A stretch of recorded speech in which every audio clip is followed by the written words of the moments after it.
სალამი მეგობრებო, გადავწყვიტე ერთი ვიდეო ლექცია ჩამეწერა 4 ნაწილად 25-25 წუთიანია ესეთი.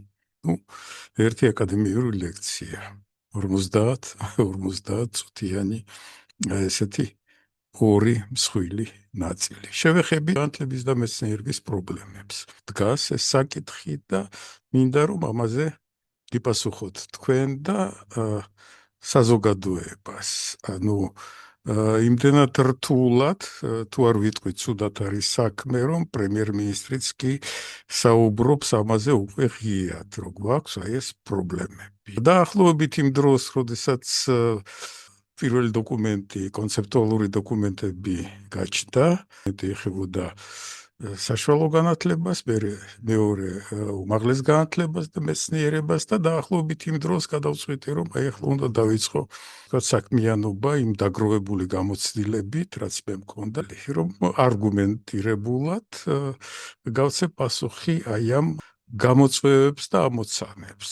დავაფუძნე ესეთი ორგანიზაცია, არა იმისათვის, რომ რამე კომერციული საქმიანობა წამოვიწყო და კაპიტალი შეუქმნა, არამედ იმისათვის, რომ ეს პროექტი სიცოცხლის უნარიანი იყოს და რაღაცეების გამოცემა შეუძლო. ანუ STEM სისტემები დავარქვი, STEM, Science, Technology, Engineering, Mathematics. 20 წელია, რაც უკვე აქტიურად ისმის ეს აბრევიატურა, თუმცა ისტორიკოსები პოულობენ, რომ დიდი ხანია სოკრატეს დროიდან იყო ამაზე საუბარი, რა თქმა უნდა, ეს თუ უნივერსალური რაღაცა არის, შეიძლება ჩვენ ისტორიაშიც მოუძებნოთ. მაგრამ როგორც სისტემა, როგორც ადამიანების, STEM პიროვნებების, STEM ობიექტების სისტემური განხილვა ჯერ არ დაწყებულა. მე შევეცდები, მე ვარ STEM ადამიანი, რომელიც მეცნიერებაშიც უმუშავია, ფლობს მეცნიერებას, ტექნოლოგიებს,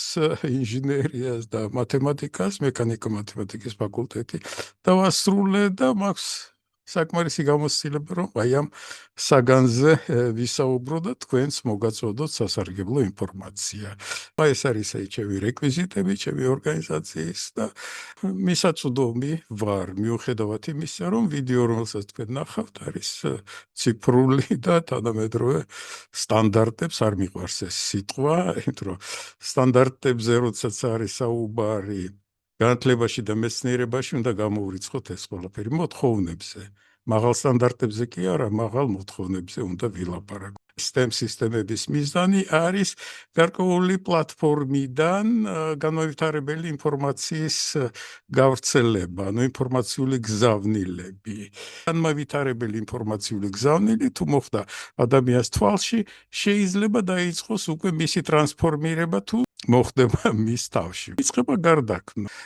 შედეგად იმ მასალაზე დაყრდნობით, რაც იყო მის გარემოში, თავისი საკუთარი პლატფორმა ააშენა და ამ პლატფორმიდან დაიწყო საქმიანობა. შეიძლება იყოს საგანმანათლებლო საქმიანობა, ამიტომ აი ესეთ სურათი ავირჩიე. შეიძლება იყოს სხვა ვარიანტი, როდესაც აი თავში მოხვდა და ეს ადამიანი გახდა სერიოზული ინჟინერი, სერიოზული უკვე მოღვაწე, ზუსტად საბუნებისმეტყველო მეცნიერებათა და საერთოდ მეცნიერებათა დარგში და გვექნება ესეთი შედეგი. ამ სამ კატეგორიაზე ჩვენ გვექნება საუბარი. აქ ამ სურათს თუ დააკვირდებით, შეგიძლიათ თქვათ, რომ აი ერთს შვილის არი უკავია და მე ძალიან კმაყოფილი ვიქნები და ხდება ასე ხანდახან, რომ მასწავლებლებს ხვდება ჩემი ინფორმაციული გზავნილი და იწყებენ ამის გავრცელებას. ჩემი სტუდენტებიც გახდნენ ამ ინფორმაციული გზავნილების, მათი შინაარსის მსროლელები. მოვისმინოთ, რაც გვეუბნება ჩვენი პრემიერ-მინისტრი, იმიტომ რომ გაბედა და დასვა ეს პრობლემა. საკაც ძალიან სერიოზული გამოწვევებია. შეგვიძლია ერთად ავიღოთ სადოქტორო დისერტაციები, სხვადასხვა უნივერსიტეტში დაცული სადოქტორო დისერტაციები, შეგვიძლია საერთაშორისო ექსპერტები მოვიყვანოთ და ვნახოთ, რამდენი პროცენტი შეესაბამება საერთაშორისო სტანდარტებს. მე მგონია, რომ 10%-იანიც არ იქნება მაჩვენებელი. აი ამაში ვარ დარწმუნებული. შესაბამისად, ჩვენ ვფიქრობთ, რომ მეცნიერების მიმართულების გაძლიერება და მეცნიერების მეტი ინტეგრაციის უზრუნველყოფა საუნივერსიტეტო სისტემასთან და სწავლების ასე ვთქვათ სისტემასთან არის პრინციპულად მნიშვნელოვანი იმისათვის რომ თვისებრივად გაუმჯობესდეს კვლევის ხარისხი ჩვენს უნივერსიტეტებში. ამიტომ ეს არის ერთ-ერთი უმნიშვნელოვანესი მიმართულება, რასაც ცალკე ყურადღება ეთმობა კონცეფციაში. რაც შეეხება ბაკალავრიატი მაგისტრატურის თანაფარდობას, დარჩა იგივე.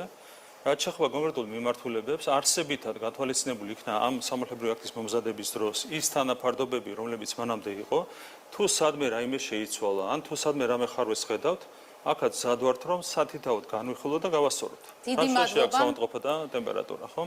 კიდევ ერთხელ შრომის ბაზრის ანალიზი რაც შეეხება, გამსხვილებული სპეციალობები, სერიოზული და არსებითი პრობლემა იყო და ამ პრობლემის აღმოფხვრას და გამოსწორებას ემსახურებოდა შრომის ბაზრის ანალიზი. და რაც შეეხება კიდევ მთლიანობაში განათლების რეფორმის მიზნების შეჯამებას. მიზანი არის მარტივი. კიდევ ერთხელ რომ ვთქვათ, ამას რეიტინგებიც ადასტურებს და ყველაზე კარგი რეიტინგია საზოგადოების შეფასება, ხო, სტუდენტის შეფასება, ახალგაზრდის შეფასება, საზოგადოების შეფასება. შეგვიძლია ჩაუღრმავდეთ სადოქტორო დისერტაციებს, შეგვიძლია ჩაუღრმავდეთ საერთო სურათი რა გვაქვს, ყველგან პრობლემა გვაქვს. სადაც არ უნდა წახვიდეთ, საჯარო სექტორი იქნება თუ კერძო სექტორი. ყველგან არის სპეციალისტების პრობლემა. როდესაც ბიზნეს ასოციაცია ატარებს ხოლმე თავის პრეზენტაციებს არსებულ მდგომარეობასთან დაკავშირებით. ბოლო რამდენიმე წელია სამეულში სახელდება ორი პრობლემა. ერთი ზოგადად სამუშაო ძალის დეფიციტი და მეორე კვალიფიციური სამუშაო ძალის დეფიციტი. ეს ეხება ყველა იურისტების დეფიციტია. წარმოიდგინეთ 3600 აბარებს 700 გვჭირდება და დეფიციტი გვაქვს. ანუ რამხელა პრობლემაა წარმოიდგინეთ უმაღლესი განათლების სისტემაში. იგივე ეხება ეკონომიკას, ბიზნესის ადმინისტრებას, გვაქვს სერიოზული პრობლემები ფუნდამენტური მეცნიერებების მიმართულებით, ჰუმანიტარულში გვაქვს პრობლემები, ყველგან ტექნიკურში მაგალითად აი თვითონ განსაზღვრავდნენ უნივერსიტეტები აქამდე რამდენი უნდა ჩარიცხულიყო, ხო?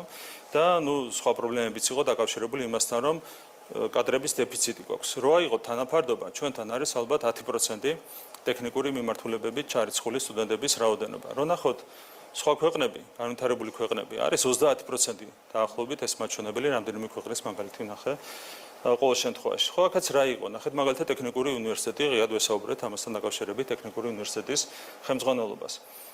ახალგაზრდებში იყო მარტივად მაღალი მოთხოვნა ბიზნესზე და სამართალზე და შესაბამისად გაივსო ტექნიკური უნივერსიტეტის ფაკულტეტები, იურისტები და ბიზნესი და როგორც უკვე ვთქვი არაერთხელ ერთგვარი გერი გახდა საკუთარ უნივერსიტეტში ტექნიკური მიმართულება, ხო?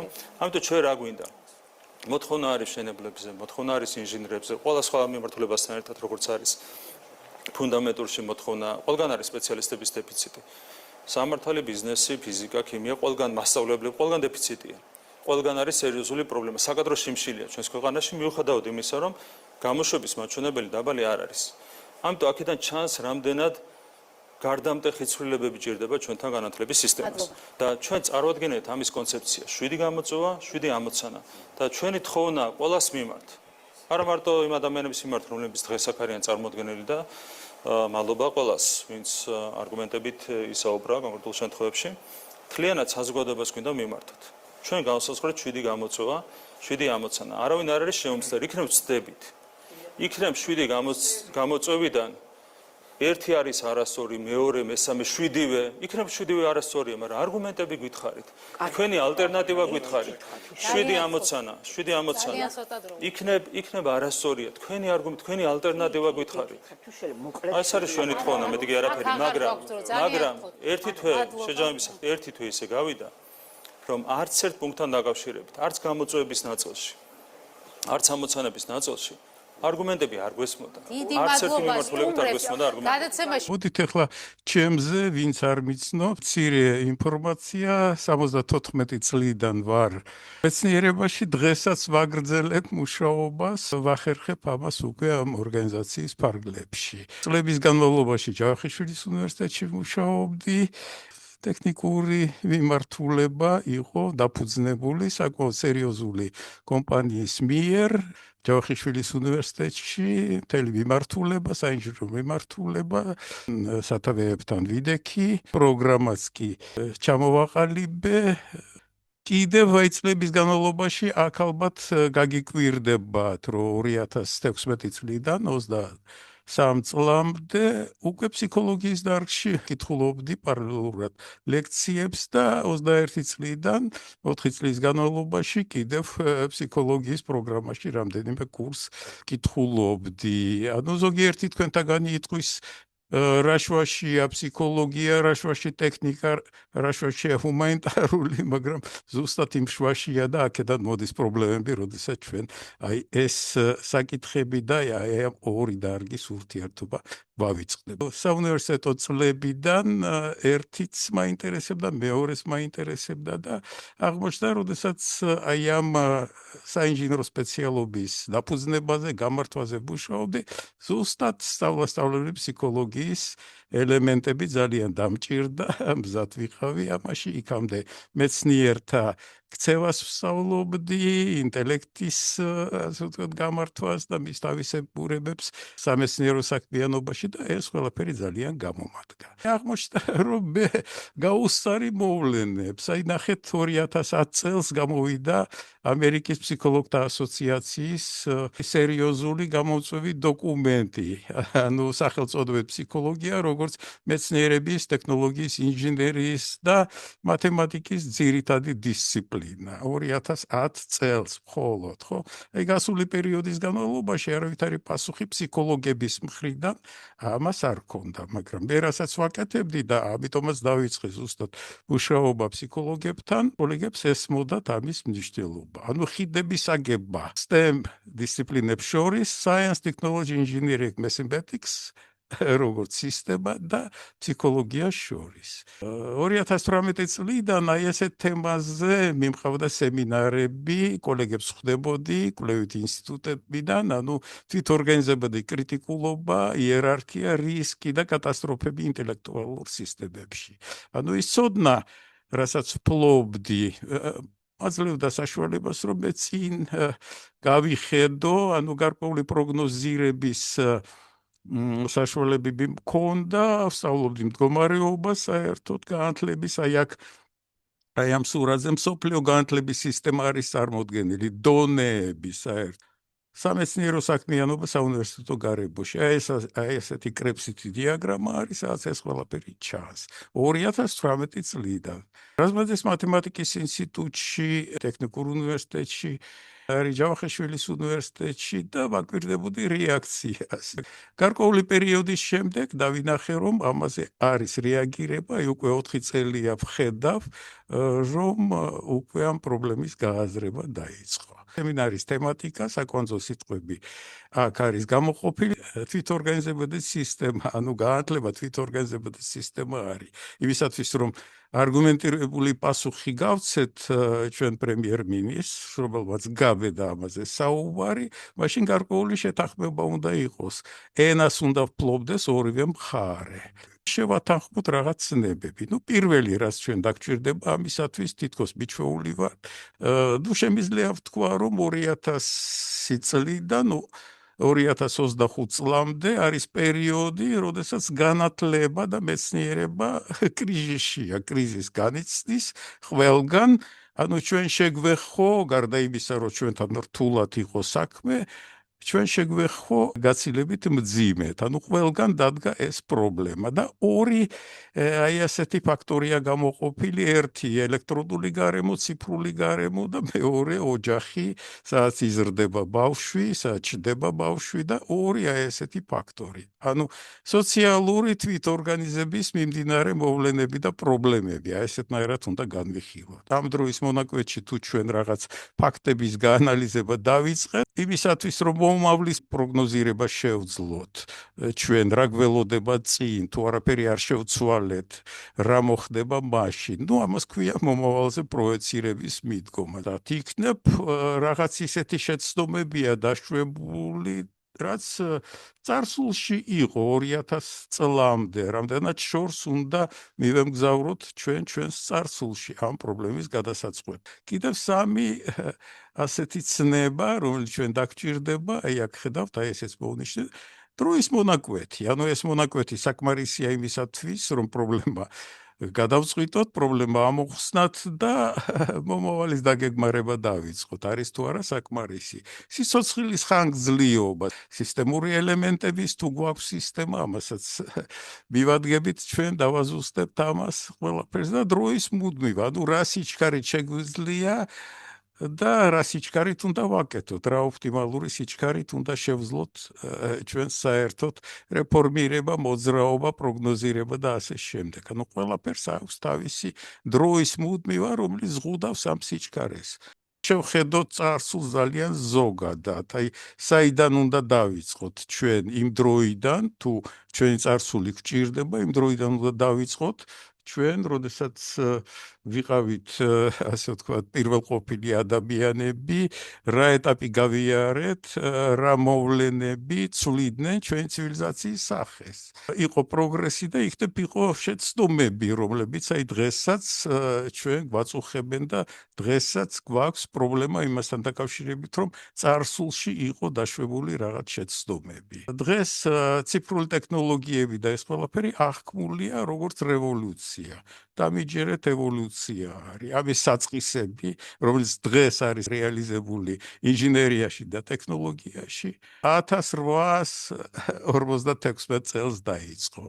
2000 წლამდე ელოდებოდა ეს დარგი მათემატიკურად ჩამოყალიბებული და საინჟინროდ უკვე გამოცდილი თავის სწრაფ ტექნოლოგია. ეს ყველაფერი ამუშავდა სულ სხვა სიჩქარით და გვეჩვენება, რომ არის რევოლუცია, ანუ ევოლუციის ნაწილი.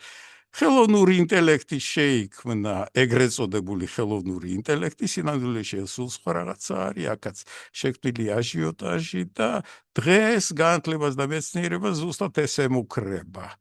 ანუ ხელოვნური ინტელექტი ჩვენ თუ ვისარგებლეთ განათლებაში, ისე როგორც აი დღეისათვის ტენდენცია იწყება, რომ შევცვალოთ უმაღლესი სკოლით და სკოლის მასწავლებლები, კატასტროფა გველოდება წინ. ეს ალგორითმია სინამდვილეში, თუ იცნობთ ამ ალგორითმს, მე ძალიან კარგად ვიცნობ და ჩემ სტუდენტებს აქვთ მიღწევები, მსოფლიო დონის მიღწევები ამ ალგორითმის გაუმჯობესებაში. ვამაყობ მათი წარმატებები. ძალიან კარგად ვიცი და ვიცი, როგორი საფრთხეები გველოდება ჩვენ, იმიტომ რომ ჩვენც ვართ პროგრამირებადი არსებები.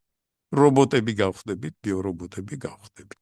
კიდევ ერთი ნაბიჯი, ანუ აი აქედან დავიწყოთ ჩვენ ისტორიის განხილვა, თუ უფრო შორს გავიხედოთ. მეცნიერება გვიჩვენებს, რომ ჩვენ თუ აი იმ ევოლუციური წარმოდგენებით ვისარგებლებ, გაცილებით უფრო სერიოზული ინსტრუმენტები გვექნება. აი აქ ნახეთ, გააჩერეთ, ნახეთ, ანუ ბიოლოგიური ევოლუცია. თუ ზოგიერთი თქვენთაგანი გაჩერდება და იტყვის, რომ ეს აღარ მაინტერესებს, თუ ეს თქვენი ნება, მაგრამ თუ ამას გაითვალისწინებ, ბევრი რაღაცა თქვენთვის გასაგები გახდება. წარსული თურმე დღესაც მოქმედებს ჩვენ სოციალურ ორგანიზაციაზე. დარგი შეიქმნა მეცნიერები, ეთოლოგია, ნობელის პრემია მიენიჭა 3 დამფუძნებელს და ერთ-ერთი ჩვენი პრობლემა ზუსტად იქიდან მოდის. ამ ფაქტორს თუ გავითვალისწინებთ ჩვენ ფსიქოლოგიაში და საერთოდ ადამიანის ქცევაში, მთელი ფსიქოლოგია იქნება გადასაწერი და ეს პროცესი უკვე დაწყებული. ერთ-ერთი ჩემი საყვარელი სურათი, რომელიც საფრანგეთში გადავიღე, ანუ ჩვენც ვეზებდით გზას აი ამ არაჩვეულებრივი სასწაული ადგილისაკენ, რომელსაც ქვია ბორეგარდი, გზაში დაგვხვდა აი ეს პატარა ექსპედიცია, გამოჩნდა პირველყოფილი დამცავი ქცევის პროგრამის შედეგი.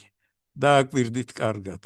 წინ მამა, მის გვერდით უფროსი ვაჟი, მერე გოგოები, მისი ქალიშვილები, მერე კიდევ ერთი ვაჟი, რომელიც უკვე დედას იცავს და დედა არის ოჯახის ზურგი. ზუსტად ასეთნაირად, როდესაც წინ რაღაც გაურკვევლობა არის, ან საფრთხე შეიძლება იყოს მოსალოდნელი, ზუსტად ასეთნაირად დისპოზიციას მიიღებენ ცხოველებიც. თუ თქვენ უკვე ფიქრობთ, რომ ეს ზედმეტია, ეს აღარ გვინდა, შეიძლება არგუმენტი იყოს, აი შეხედეთ აი ამ სურათს, ზურაბ ჟვანია, ეთოლოგიის ლაბორატორიის დამაარსებელი საქართველოში. ბოდიში აქ შეცდომა ვნახე ახლა ჯავახიშვილის უნივერსიტეტში დაარსა ეს ლაბორატორია მინახია პრემიერ-მინისტრი იყო ამ დარგის სპეციალისტი ანუ მის წარმოდგენებში ჩვენი ისტორია იმ დროიდან იწყებოდა კიდევ ერთი პრემიერ-მინისტრი რომელიც იცნობდა ბატონ ზურაბ ჟვანიას კონსპექტებს და შეგიძლიათ ეს ციტატაც საიკითხოთ თქვენ გვინდა თუ არ გვინდა უფრო ცივილიზებული ხდება სამყარო თუმცა აგრესია არ დაკლებია აგრესიულობა ცალკე თემაა ზუსტად ის თემა არის რომლის გარშემო ტრიალებს ჩვენი სამყარო ეთოლოგები აგრესიულობაზე და შიშზე აგებენ ჩვენს წარმოდგენებს ზოგჯერ აგრესიულობა კარგია გვიცავს ზოგჯერ ხელს გვიშლის ანუ ნახეთ აი მეორე ჩვენი პრემიერ-მინისტრიც იყენებს აი ამ წარმოდგენებს თუ დაგარწმუნეთ რომ ეს ძალიან მნიშვნელოვანია აი პირველია ესეთი ინფორმაციული გზავნილი რომ საჭიროა რომ ვიცოდეთ რა დოზით ვართ ცხოველები და გვჭირდება თუ არა აი ამ ცხოველური ქცევის მოთვინიერება როგორანაირად უნდა ვაკეთოთ ეს ბატონი კობახიძე უნდა გაერკვეს ამაში. საკმაოდ პოპულარული ესე არის, ანუ შესავალი მე კურსიც მიმყავდა, შემიძლია ესეთი კურსი წაუკითხო დაინტერესებულ ადამიანებს. ესეც იქნება რაღაც გარკვეული გზავნილები. ამა სემესტრი არ დაჭირდება, სულ 2-3 საათი მე ძალიან მოკლედ შემიძლია აი გაგანათლოთ აი ამ დარგში და აი ამ მიმართულებით.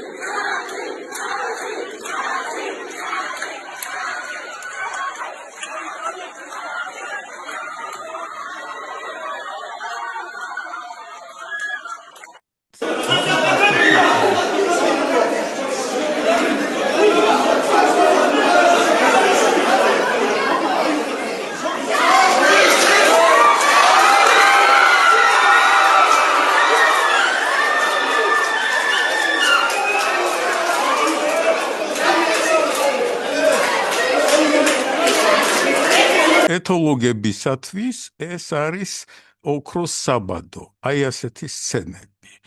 2015-2016 წელს იყო ერთი სტუდენტური ამბოხი, მე მაშინ სტუდენტებს ვთხოვე, რომ მომეცი საშუალება შევისწავლოთ თქვენი ქცევა. ეთოლოგიის საწყისებზე ვესაუბრე მაშინ აი ამ პირველ სურათზე ხედავთ ვარ აი ამ სტუდენტებთან. ანუ ეს იყო ჩემი ძალიან სერიოზული საველე კვლევა. მაგრამ 2024 წელს იმ სტუდენტებთან მე აღარ მივიდოდი და ვის მიათრევდნენ ჯავახიშვილის უნივერსიტეტში 13 წლის განმავლობაში მუშაობდი და აი ვისმეს რო ეკითხა ჩემთვის აი ყველაზე ასე ვთქვათ მოაზროვნე ადამიანები პროფესორები და ამ ორ ადამიანს დავასახელებდი ზუსტად საბუნებისმეტყველო მეცნიერებათა ფაკულტეტის დეკანი და მისი მოადგილე ცუდ დროს მოხვდნენ აი ამ მოადგილო ადგილას და სტუდენტები ვინ არიან სოციალურ და პოლიტიკურ მეცნიერებათა ფაკულტეტის და აი ნუ რამდენიმე მიმართულება არის აქ სტუდენტები ანუ ნახეთ აი ეს სუფთა ცხოველური ქცევა არის და რაზეც არ უნდა ვილაპარაკოთ გვაქვს ჩვენ სუფთა ეთოლოგიური პრობლემები მე მგონი აი ამ სურათებით და ავტორიტეტებზე ვითითებით დაგარწმუნებთ რომ ამ პრობლემების გადაწყვეტის გარეშე ჩვენ ვერაფერს ვერ მივახცევთ. მე მინდა კიდევ გითხრათ, ფსიქოლოგიაში ეთოლოგიური ელემენტების შემოტანაზე და ჩართვაზე პირველად ქართულ ფსიქოლოგიის სკოლაში იყო საუბარი. იყო ეპოქალური კონფერენცია, რომელიც თბილისში ჩატარდა 79 წელს და იმის შემდეგ შეიცვალა მე რომ მკითხოთ საერთოდ ფსიქოლოგიის სახე უცხოეთში და არა საქართველოში. საქართველოში ქართული ფსიქოლოგიური სკოლის წინააღმდეგ დაიწყო სერიოზული ბრძოლა საბჭოთა იმპერიაში. აქ არის მითითებული სარჩევში ის პირველი შრომა, სადაც აი ეს გაჟღერდა. განწყობის ფსიქოლოგიაზე არის საუბარი. ესეც უნდა ვიცოდეთ, იმ დროს სწავლების ძალიან მნიშვნელოვანი სერიოზული ნაწილი, რასაც მე ვიყენებ და რაც ჩემი პლატფორმის ნაწილია, ზუსტად ეს თეორია წარმოადგენს. და იმიტომაც მაქვს გარკვეული წარმატება აი ამ ხიდების აგებაში ფსიქოლოგიასა და STEM მეცნიერებებს შორის, რომ ზუსტად იმას ვიყენებ, რაც ქართულმა ფსიქოლოგიამ შექმნა, ანუ განწყობის ზოგად ფსიქოლოგიური თეორია. რა დარჩა დღეს განწყობის ფსიქოლოგიისაგან საქართველოში მხოლოდ 4 ადამიანი მუშაობს, ამაში პროფესიულად 2 მათგანი, ერთ-ერთი მე ვარ, მათემატიკოსები ვართ, ჩვენი პირველადი განათლებით პედაგოგიური გამოცდილებაც არ გვაქვს. გაგიკვირდებათ, საერთოდ ხელოვნური ინტელექტის იდეა რას ეყრდნობა? ეხლა რო გითხრათ, რომ განწყობის თეორიის რეალიზაცია არის ციფრული ფორმით, არ დამიჯერებთ, მაგრამ იოსებ ბჟალავას წიგნი 66 წელს გამოცემული განწყობის ფსიქოლოგია და კიბერნეტიკა. აქ პირდაპირ არის მითითებული, რომ აი ეს ზუსტად ის ალგორითმია, ის მოდელი, ის მექანიზმი, რომელიც დიმიტრი უზნაძემ შეიმუშავა და შექმნა და მთელ ფსიქოლოგიას დაუპირისპირდა, ზუსტად ეს მუშაობს. დიმიტრი უზნაძეს წიგნიც არის. STEM მეცნიერება, ეგრეთ წოდებული ხელოვნური ინტელექტი, ეს ყველაფერი არის გადამღერებული განწყობის ფსიქოლოგია. მსოფლიო ამას იყენებს. საქართველოში შექმნილი განწყობის ფსიქოლოგია ნეიროლინგვისტური პროგრამირების სახით. სერიოზული მოღვაწეები აი ამ გარში უთითებენ, რომ ეს ყველაფერი უზნაძეთი დაიწყო, უზნაძე და შეროზია. STEM მეცნიერებები და ფსიქოლოგია სხვანაირად ვერ უშველით ჩვენს განათლებას და მეცნიერებას, ვერც უშველით იმ ადამიანებს, რომლებიც არიან აი ამ დარგში დღეს და მომავალ თაობაზე უნდა დავიწყოს ზრუნვა. სკოლიდან უნდა დაიწყოს. ანუ ეს ინფორმაცია გზავნილი მასწავლებელთა თავებში უნდა ხვდებოდეს. მაშინ მათ გარშემო დაიწყება მუშაობა და საქმიანობა. საკმაოდ მარტივია, მარტივი ენით. ჩემი ახალგაზრდა მეგობრები, სკოლის მოსწავლეები და სტუდენტები სულ მეუბნებიან, რომ ბატონო ლევ, თქვენ გასაგები ენით გვესაუბრები. მოდით რამდენიმე სლაიდით დავასრულო. კულტურა და მითები. საუკეთესო გამოცდილებით ვსარგებლობ, ვიდრე მეცნიერება ჩამოყალიბდა, ჩვენი პრაქტიკა დღეს კულტურის სახით გვაქვს, ჩვენი საუკეთესო ცოდნა რა უნდა ვაკეთოთ და რა არ უნდა ვაკეთოთ, ცდებით და შეცდომების გამოსწორებით დადგენილია და კულტურის სახით, ქცევის კულტურის სახით, სწავლასწავლების კულტურის სახით, მრავალი კულტურის ძეგლის ფორმით და საქმიანობის ფორმით გვაქვს აი ესეთი შუქნიშანი, მე მგონი აქ არ არის უადგილო. ვიცით, კულტურა გვეუბნება რა არის ცუდი და რა არ უნდა ვაკეთოთ, ვიცით რა უნდა ვაკეთოთ და არის ასეთი გარდამავალი, ხო, ვარკვევთ ამას. აი მეცნიერება გაჩნდა ზუსტად გაურკვევლობაში გასარკვევად. ზუსტად ეს იყო მეცნიერების ამოცანა, რომ მხოლოდ დავტოვოთ კანონზომიერებები. თუ რაღაცა მუშაობს და რაღაცით ვსარგებლობ და რაღაცით ვიყენებ STEM მეცნიერებებში და ჩვენს რეალურ ცხოვრებაში, ეს ყველაფერი კანონზომიერია და რას ეფუძნება, ეს უნდა გავიგოთ. ანუ მითების მაგივრად სამეცნიერო თეორიებით უნდა ვისარგებლოთ. რა უნდა იყოს აკრძალული, ანუ ტაბუ, რაზე უნდა იყოს დადებული, ესეც არის. ანუ მეცნიერება ამას აკეთებს და მკაფიო ლოგიკა და სისტემური მიდგომა. რასაც გვთავაზობს ჩვენ განათლების სამინისტრო კონცეპტუალური ფორმით, არა მკაფიო ლოგიკის ენაზეა. მეორე ჩვენი საუბარი ამ მკაფიო და არა მკაფიო ლოგიკაში გარკვევით დაიწყება. ამიტომ არგუმენტირება იმ შემთხვევაში, როდესაც გვაქვს ჩვენ არა მკაფიო ლინგვისტური ცვლადებით წარმოდგენილი კონცეფცია, ყოველთვის არის მცდარი და ყოველთვის მიგვიყვანს შეცდომებამდე. მეცნიერება ზუსტად ამით გამოირჩევა, რომ მკაფიო ლოგიკით და სისტემური მიდგომით სარგებლობს და რიცხვის და ზომის ცნებით. თუ აი ეს კონცეფცია 7 პუნქტიანი, 8 პუნქტიანი იქნება გადატანილი მკაფიო ლოგიკის ენაზე, მაშინ რაღაცა გვეშველება. თუ იმ კანონზომიერებებს გამოვიყენებთ, რაზეც იყო აქამდე საუბარი, ანუ სისტემური მიდგომა, მაშინ რაღაცა ეშველება. თუ არა და არაფერი არ გვეშველება. 25 წუთის მაგივრად ნახევარ საათში ჩავეტიოთ, იმიტომ რომ ჩვენ პრემიერ-მინისტრს დაუთმე გარკვეული დრო და დავემშვიდობოთ ერთმანეთს.